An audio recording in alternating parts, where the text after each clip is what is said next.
Šiandien mūsų kelias veda į Pajūrį. Nedidelį, bet įdomų miestelį Šilalės rajone.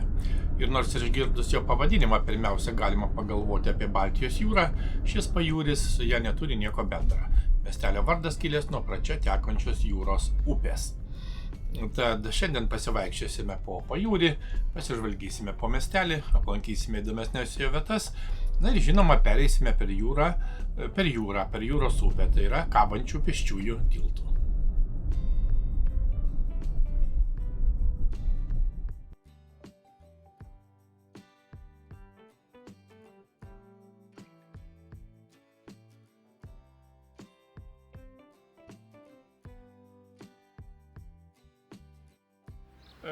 Taip, šiandien sukome taip pat į Žemaitijos nedidelį miestelį, būtent Pajūrį. Na, ne Pajūrį tiesioginė žodžio prasme prie jūros, bet iš tiesų tai yra prie jūros, būtent prie jūros upės. Čia netoliese kaip tik teka jūros upė ir miestelis šitas gavęs, manoma, pavadinimą būtent nuo šios upės pavadinimo ir vadinamas Pajūriu. Miestelis yra šalia kelio Šilalė-Šilutė, yra nedidelis miestelis, tačiau istorinis ir tikrai pakankamai įdomus, kaip ir kiti Lietuvos miesteliai. Na ir kaip čia už manęs yra paminklas žuvusiems už Lietuvos laisvę, taip pat ištremtiems į Sibirą, ir čia yra įrengtas memorialas būtent tremtiniams ir žuvusiems už Lietuvos laisvę. Kaip žinia, pokariu 1945-aisiais, ypatingai iki pat 1953 metų iš Lietuvos buvo ištremta labai daug žmonių į įvairius Sibiro kraštus. Ir tai yra viena didžiausių Lietuvos tragedijų ir taip pat genocidas vykdytas sovietų. Mes apžiūrėsime miestelį, pasivaikščiosime ir šį bei tą papasakosime. Be abejo, kaip visuomet yra miestelėje yra gimnazija, yra bažnyčia, yra parduotuvės, yra seniūnija, nes tai yra seniūnijos centras. Na ir kai kurios kitos taip pat įdomios istorinės vietos. Taip, kad kaip visuomet tikimės įdomu, naudinga ir prasminga pažinti Lietuvą.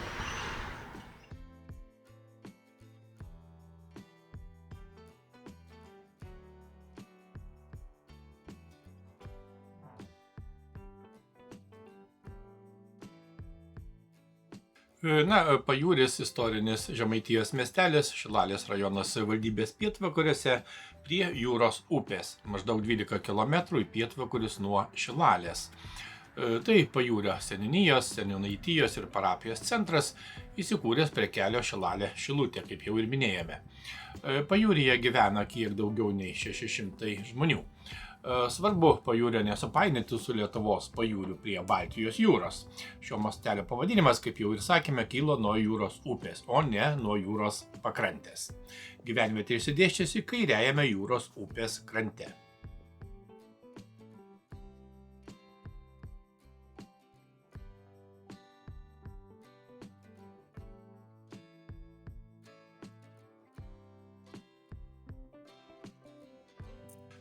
Apžiūrime vieną prasmingiausių Pajūrio miestelio vietų – tremtinių aikštę. Čia įrengtas memorialas žuvusiems Sibire ir žuvusiems už Lietuvą. Tai vieta skirta atminti Šilalės krašto žmonės, žuvusius tremtyje ir sovietinėse lageriuose, taip pat už Lietuvos laisvę kovojusius ir nukankintus partizanus. Bene labiausiai čia akį patraukiant geležinkelio bėgių stovintis traukinio vagonas. Jis primena tuos vagonus, kuriais sovietinių represijų metai žmonės iš Lietuvos buvo prievarta vežami į Sibirą ir kitas tokias Sovietų Sąjungos vietas. Šiandien vagone įrengta ekspozicija, o pats vagonas tapo stipriu tremties simboliu, priminimu apie kelionę į nežinią, iš kurios daugelis žmonių taip ir nebegrįžo. Memorialo centre stovi obeliskas, o aplink jį pusračiu išdėstyti 7 akmenys. Jie žymi kraštus ir sritis, į kurias buvo tremiami šio krašto žmonės – Krasnojarsko kraštą, Jakutiją, Chabarovską, Komiją, Irkutsko, Tomsko ir Permės sritis. Kiekvienas iš šių pavadinimų čia tampa ne tik geografinė vieta žemėlapyje, bet ir daugybė žmonių likimų ženklų. Įdomu ir tai, kad ši vieta per laiką keitė savo paskirtį. Prieš Antrąjį pasaulinį karą čia veikė turgus, sovietmečių teritorija buvo apleista, o šiandien ji tapusi atminties ir žmonių susibūrimo vieta. Aikštė ir memorialas buvo atnaujinti 2017 metais. Tad lankantis pajūryje, verta čia ne tik trumpam sustoti, bet ir įsižiūrėti kiekvieną memorialo detalę. Tremtinių aikštė pasakoja ne vien pajūrio ar Šilalės krašto istoriją. Ji primena skaudžią visos Lietuvos žmonių patirtį, kurią svarbu prisiminti ir perduoti ateinančioms kartoms. Taigi šis memorialas apima atnaujintą aikštę, paminklą ir ant bėgių stovinti vagoną žuvusiems Sibire bei pasiaukojusiems už Lietuvą atminti.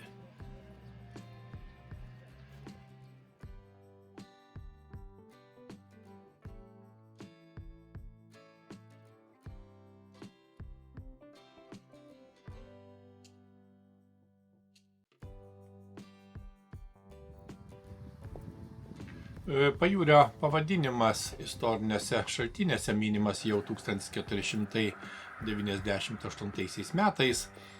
Lietuvos metrikoje įrašytas vietovardis siejamas su Pajūrio žeme. 16 amžiaus pradžioje šaltiniuose minimas Pajūrio valsčius ir dvaras. Tai rodo, kad gyvenvietė buvo ne tik kaimiška gyvenvietė, bet ir administracinis, ir kartu ūkinis regiono centras. Pajūris yra ne tik miestelis, bet ir Pajūrio seniūnijos centras. Seniūnija užima daugiau kaip 11 000 hektarų, joje gyvena apie 2000 gyventojų, o jos teritorijai priklauso 45 kaimai. Seniūnija yra Šilalės rajono savivaldybės administracijos padalinys, todėl būtent čia sprendžiama nemaža dalis vietos gyventojams svarbių kasdienių klausimų. Galima sakyti, kad pajūris nors nedidelis, tačiau savo gamta, istorinė architektūra ir aplinkinių gyvenviečių gyvenimu ganėtinai svarbus šio Žemaitijos krašto centras.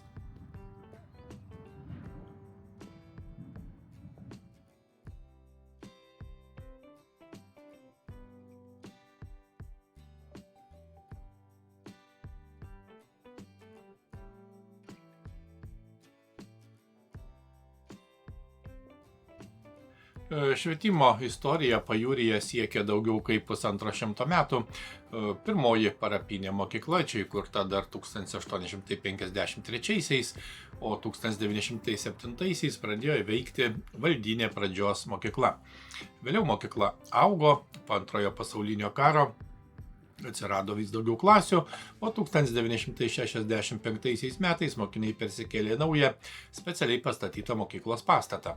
Svarbus etapas prasidėjo 2006 metais, kai mokyklai suteiktas Stanislovo Biržiškio vardas, o 2009 akreditavus vidurinio ugdymo programą ji tapo gimnazija. Ir šiandien Stanislovo Biržiškio gimnazija išlieka svarbi visos apylinkės švietimo centru. Čia vykdomas ikimokyklinis, priešmokyklinis, pradinis, pagrindinis ir vidurinis ugdymas.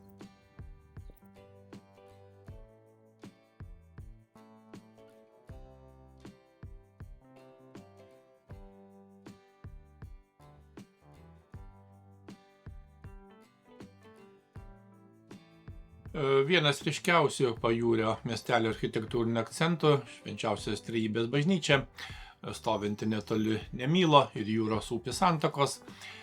Šios vietos religinė istorija prasidėjo dar 18 amžiuje. 1780-ais pajūrio dvaro savininkas grafas Valavičius čia pastatė bažnyčią, kuri tuo metu buvo Žvingių parapijos filija. O dabartinė mūrinė šventovė iškilo 1830-aisiais. Bažnyčioje vėlyvojo klasicizmo stiliaus, stačiakampio plano, tinkuoto mūro, vienabokštė. Pagrindinį fasadą išskiria įspūdingas 6 kolonų portikas, suteikiantis pastatui solidumo ir iškilmingumo. Viduje įrengti 5 altoriai, o interjere išlikę vertingų XIX amžiaus medinių šventųjų skulptūrų. Bažnyčia supa iš akmenų sumūryta šventoriaus tvora, o per savo istoriją šventovė nekartą keitėsi. 1898 metais ji buvo restauruota ir atnaujinti altoriai. 1912 metais įkurta savarankiška Pajūrio parapija. O 1919 bažnyčią konsekravo vyskupas Pranciškus Karevičius. Na, o šiandien, žinoma, Švenčiausios Trejybės bažnyčia tebėra ne tik maldos namai, bet ir tikrai vienas svarbiausių istorinių pajūrio ženklų, beveik 200 mečius lydintis miestelio ir jo žmonių gyvenimą.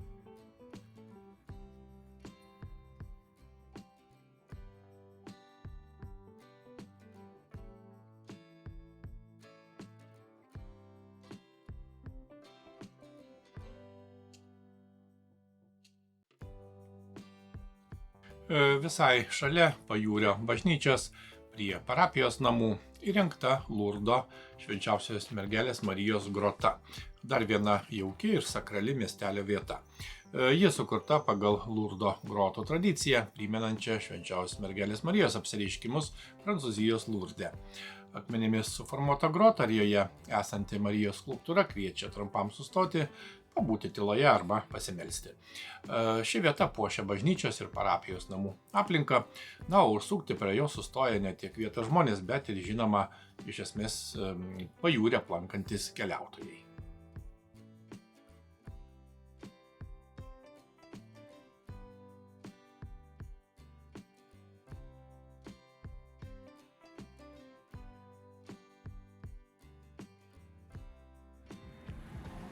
Per pajūrį teka ne tik jūros upė, čia į ją įsilieja ir nedidelis Nemylo upelis, kurio vardas rašytiniuose šaltiniuose minimas dar 14 amžiuje. Įdomu tai, kad Nemylas istorinėse šaltiniuose paminėtas net anksčiau negu pats pajūrio miestelis.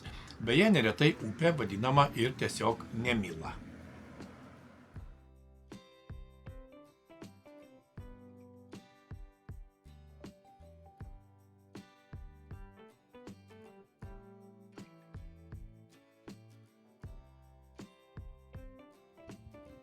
Viena maloniausių vietų atsikvėpti pajūryje, miestelio rekreacinė zona, įsikūrusi vaizdingame jūros upės vingyje, kairiajame jos krante. Tai erdvi ir viešai prieinama poilsio vieta, kurioje galima ne tik pasivaikščioti ir pasėdėti prie upės, bet ir aktyviai praleisti laiką. Čia įrengtos pavėsinės, krepšinio, tinklinio, futbolo bei teniso aikštelės, automobilių stovėjimo vietos, o prie upės suformuoti smėlio paplūdimiai. Norintis gamtoje pabūti ilgiau, gali apsistoti su palapinėmis. Rekreacinėje stovyklavietėje tam skirta nemažai erdvės, o pati stovyklavietė yra nemokama. Šią vietą ypač pamėgia ir baidarininkai, keliaujantis jūros upe. Pajūris patogiai įsiterpia į populiarius vandens turizmo maršrutus, todėl čia galima sustoti pailsėti ar net užbaigti dienos plaukimą. Vasarą ši pajūrio dalis tampa viena gyviausių miestelio vietų. Čia susitinka vietos gyventojai, šeimos, sportuojantys žmonės ir keliautojai. O visai šalia tekanti jūra primena, kad pajūris iš tiesų turi savo jūrą. Tik šiuo atveju tai ne Baltija, o upė suteikusi miesteliui vardą. Na ir svarbiausias šios teritorijos stovyklavietės privalumas – jos vieta prie jūros upės. Būtent, kaip minėjome, upės vingis daro išties gražų kraštovaizdį, tinkantį pasivaikščiojimams, poilsiui prie vandens, fotografijai ir šeimos iškylams.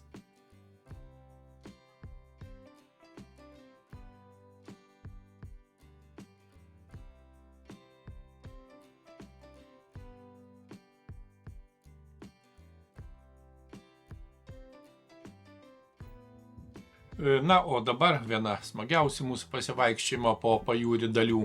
Jūros upę pereiname kabančiuoju pėsčiųjų tiltų lieptų, jungiančio abu upės krantus.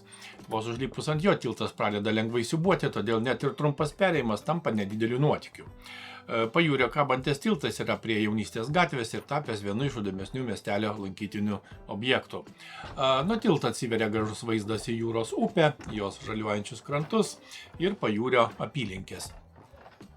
Čia ypač gerai supranti, kodėl šio miestelio vardas toks išskirtinis. Pajūris yra ne prie Baltijos jūros, o prie upės, kurios vardas Jūra. O persikėlę į kitą dešinį jūros krantą patenkama į istoriškai įdomią teritoriją. Netoliese stūkso Kunigiškių piliakalnis, dar vadinamas Lileikėnų piliakalniu. Jis įrengtas aukštumos kyšulyje prie jūros ir datuojamas 1–2 tūkstantmečių laikotarpiu. Taigi šis kabantis lieptas ne tik būdas pereiti upę. Tai savotiškas perėjimas iš šiandieninio pajūrio į kraštovaizdį, menantį gerokai senesnę šio krašto istoriją.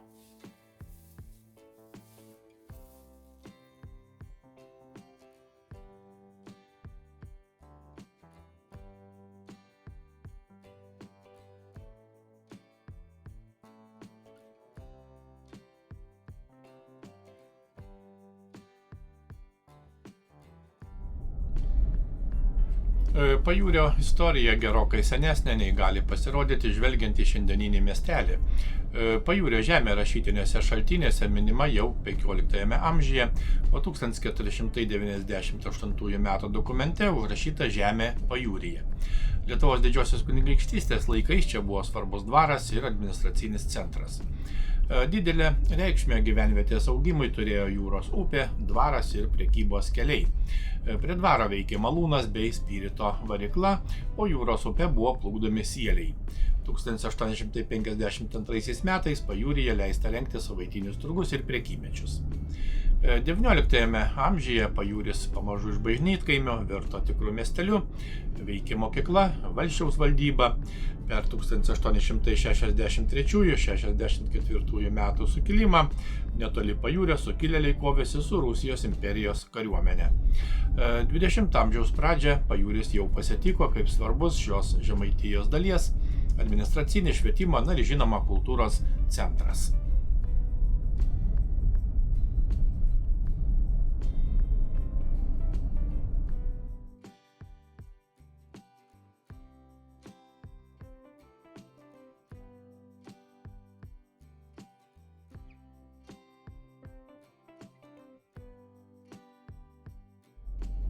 XX amžius Pajūriui atnešė labai daug permainų. 1912-aisiais buvo įkurta savarankiška Pajūrio parapija, o Pirmojo pasaulinio karo metais miestelio administracinė reikšmė netgi išaugo. 1915–18 metais Pajūris buvo apskrities centras. Tačiau vėliau šio statuso neteko ir buvo prijungtas prie Šilalės valsčiaus. Tarpukariu keitėsi ir senojo Pajūrio dvaro gyvenimas, dvaro žemės buvo dalijamos, o Kazimiero Nausėdos valdose veikė vandens malūnas, lentpjūvė, vilnų karšykla ir verpykla. 1935 metais dalis buvusio dvaro pastatų buvo perduota pranciškonams, čia įkurtas vienuolynas. Tačiau netrukus prasidėjo vienas skaudžiausių miestelio istorijos laikotarpių. 1940 metais sovietų valdžia vienuolyną ir dvarą nusavino, o Antrojo pasaulinio karo metais smarkiai nukentėjo pats Pajūris, sudegė miestelio centras. 1941 metais nacių okupacijos metu Tubynių miške buvo nužudyti Pajūrio žydų bendruomenės žmonės. Pokariu Pajūrio apylinkėse veikė Lietuvos partizanai, o sovietinės represijos palėtė ir vietos gyventojus. Vėliau miestelis tapo apylinkės bei kolchozo centru, o dar vėliau tarybinio ūkio, sovietinio ūkio centru. Čia plėtėsi žemės ūkio mokymas, statyti nauji pastatai, augo gyventojų skaičius. Pavyzdžiui, 1989 metais miestelėje gyveno daugiau kaip 1200 žmonių. Atkūrus Lietuvos nepriklausomybę, Pajūris vėl keitėsi. Šiandien jis yra Pajūrio seniūnijos ir parapijos centras, saugantis skirtingų istorijos laikotarpių ženklus: bažnyčią, dvaro fragmentus, buvusį vienuolyną, tremtinių memorialą ir kitus paminklus. 2009 metais patvirtintas ir Pajūrio herbas.